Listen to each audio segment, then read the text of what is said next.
Okay. So I would like to start from the Green Revolution. Everybody knows about Green Revolution, but the part of Green Revolution which has not been spoken much is that the amount of seeds or genetic material that has been collected by the international institutions. So if I could start, there were some 13 institutions all around the world, which was majorly funded by the Rockefeller and the Ford foundations. So, what was their purpose is to enhance food production, as everybody knows about it. So, they collected around 6,50,000 samples. So, what did they do with the samples in the future years is the question. So why am I talking about this is to give an about the international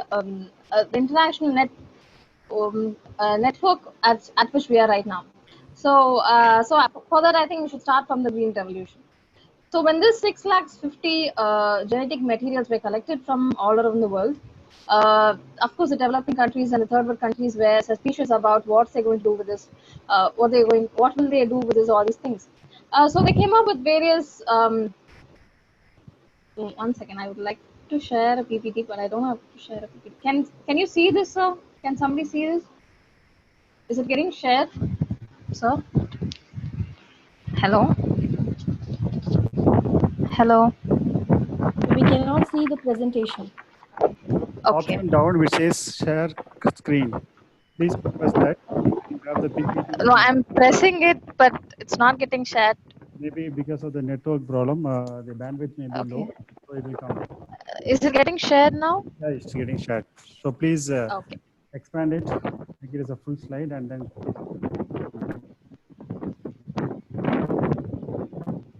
Okay. So if you can see the background of this PPT, it's the various institutions all around the world. So there were 15 institutions. Of course, what was the main important feature of this green revolution is that we had food. We had food to feed everybody or most of the population. But the institutions, basically Rockefeller and Ford, had monopoly over everything else. So the 6,50,000 samples went into them, and from there on, it has been passing out to the international hegemony, and they've been monopolistically controlling over the agriculture protection since 1960s. And one other important thing from this green revolution is that it is not reversible. Okay, you cannot you cannot just stop the green revolution, or you cannot just stop this corporate agriculturalism and go back to traditionalism. Though we are talking about a lot of things, though a lot of schemes are coming up, even in this budget we had a lot of amount budgets being allocated for the organic farming, but how far are we successful? It's a very big question. So this green revolution has made a corporate agriculturalism irreversible, and it has a monopoly over it. And, so after these 15 institutions were created, they came together to form a group called the Conservative Group of International Agriculture Research. So this is the umbrella under which all these institutions came in, and they were doing various each institution has its own research impacts. Like you have the tropical fruits being researched one side, and the semi-arid deserts fruits that can be, or vegetables or food that can be produced, they're being researched at one side, and all these things. So together, when various suspicions came in various levels, the United Nations stepped in and said, okay, we'll make a platform where it can be trusted. And one of the first international conventions that were put forward through this was the International Undertaking on Plant Genetics. From then on, you find various agreements being put forward. Everything is there in the PPT, but I would just like to explain about it. Where various things came in. Various agreements and conventions being put forward by the United Nations. So, what was the aspect is that first you take the genetic material, and then of free of cost. I mean, they didn't pay any of the developing countries for taking the genetic material, and then they came up saying we'll make some variations in that. We'll make some we'll put some scientific research, and then we'll give it back to you so that it will so that everybody will benefit. And they use the word the heritage of mankind. It says that it's for everybody. It's for the better of everybody. But then when the Convention of Biological Diversity came into existence, it was said that um, these things will be moved towards a corporate hand, not openly, but yes, in the agreement, as the heritage of mankind was removed.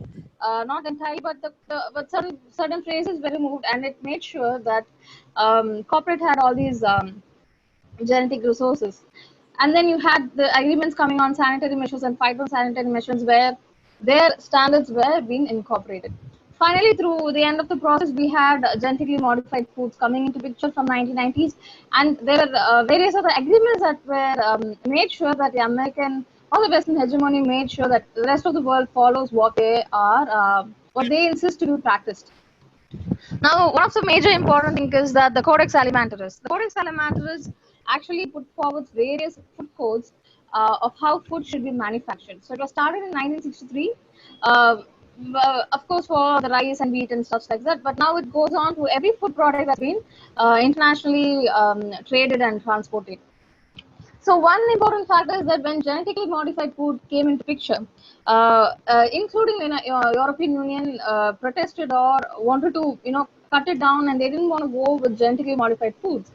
At that point in time, the United States pushed the term scientific researches and scientific findings through Codex Alimentarius, and then that's how the world started eating genetically modified foods. Um, though European Union had took it to various courts and all these things, it could not survive because of Codex Alimentarius being the main legal frame. Similarly, at that point in time, when Codex was implemented at the international standards, the general agreement on trade and tariffs were not much useful for the genetically modified foods, as they wanted to be patent.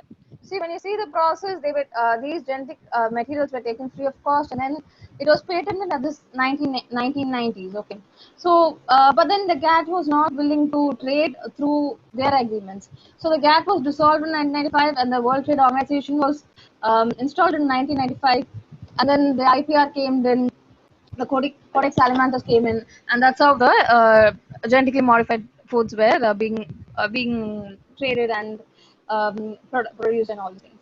So at 1995, when India was starting to get uh, liberalized and all these things, IMF actually asked us to dismantle the public distribution system. The public distribution system, it actually wants the Food Corporation of India to be disbanded, and then but then due to domestic politics, it couldn't get at domestic level, it wasn't successful enough to be dismantling all the public distribution systems. Again, there's another thing which I've drawn below is that it's about the World Bank, and it's also about the IMF. How United States holds all these things, the veto power in IMF and the World Bank, and then the World Trade Organization, is that one of the major donors to all these institutions is America, and then of course it brings aid. Aid is another word how the trade and agriculture has been carried out. And so it comes up saying, I'm giving you so much of aid of seeds and stuff, or fertilizers or manure or whatever it is. It's through these institutions, it's through the World Bank, it's through the IMF, and it's through the WTO. And to a large extent, when maybe if America just threaten World Bank saying, see, I won't sanction. If the Congress just threatens them saying, I won't sanction so much of money, that's enough for the World Bank to be a puppet to them. So that's how it started getting globalized. That's how genetic modified food became globalized, and that's how things are done. Now, what is the situation is that we are all interconnected. We are either dependent on them for seeds or for fertilizers or for pesticides or whatever. Genetically modified foods are, it's not just about BT rice and stuff. It's about, even if we are eating cheese, the enzymes that's used in making cheese, or the enzymes that you used in making chocolates or biscuits or whatever, that is also genetically modified. So it's not just there in a very no, it's not just we're not sufficient or visibly seen to us, but then we are consuming it at all levels. So what I actually wanted to talk about is how is this going to be in India for future. So if we have a system which has a global matrix, and we are connected, and if the Food Corporation of India or the public distribution system is dismantled, or it's been disbanded, or it's been privatized, how will the situation change in India? So during the during the pandemic, we heard the BJP government deciding to privatize all these institutions. So, what will be the future? Like, for example, if there is a minimum support price for farmers to farm, will that be functioning after that? Or in case if there is if one of the presenters said that we need around 12.9 lakhs of food grains in the Food Corporation of India to be distributed all around for to keep the system running.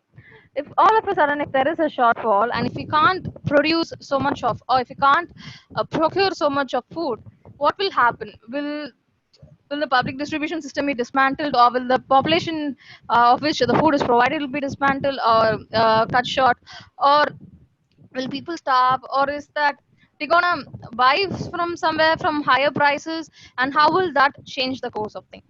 So in case if you're buying from some other country, from Vietnam or from China, wherever there's from where there's rice produced, how will that affect us? Because one of the presenters spoke extensively about cancer and growth. So our gene is made to through the food that we consume in India, particularly Tamil Nadu example. So if I'm going to eat something from Vietnam, will that food be accepted by my body? Will that food be accepted by my gene? Will be a big question.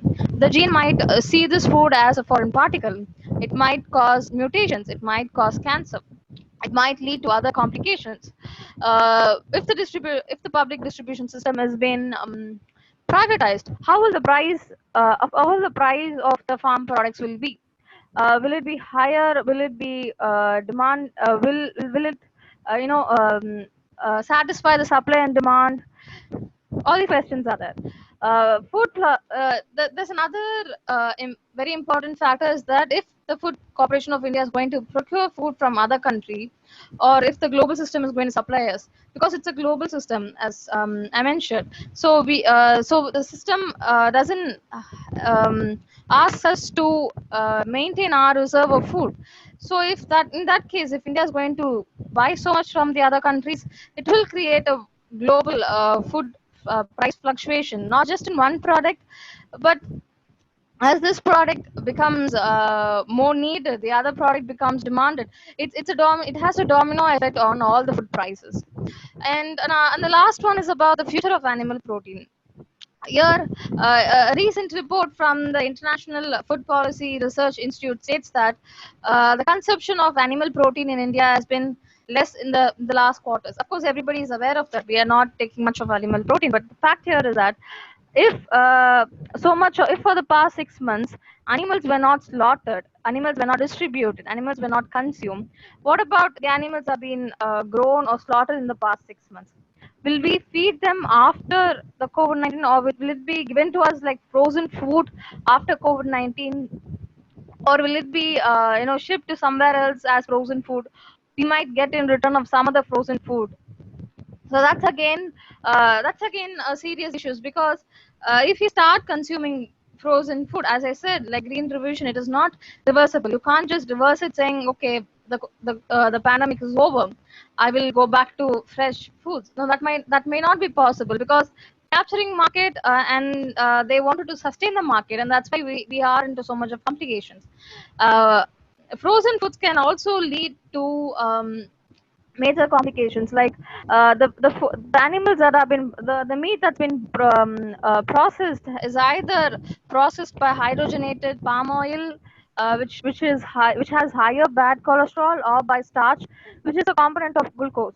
So it can either create diabetics or cholesterol or heart problems.